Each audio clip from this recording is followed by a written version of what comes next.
In this video, I'll show how to easily and safely remove a mini DV tape from a dead camcorder, such as this Canon HV30. First, undo the hand strap and set it aside.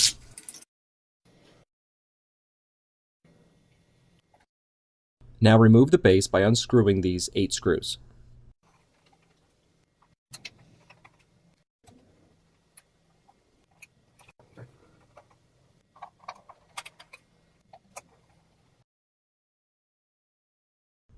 The bottom should now easily pop off. The mechanism to eject the tape must be activated by a small power source. You want to make sure you don't run too much power through it, and 2 AA batteries is perfect. Tape them together like this to create about 3 volts.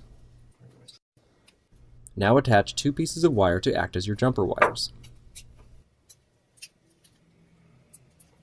Notice the polarity is negative on the left. Make sure the main door to the tape drive is open. Now with a positive wire on the upper contact, touch the wires to the motor, which will now spin to open the tape player.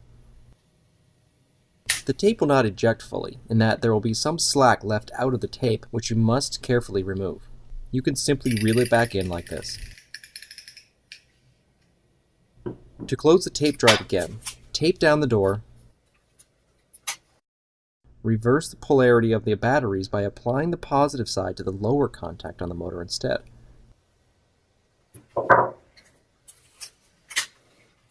Now simply set the base piece back on and replace all 8 screws.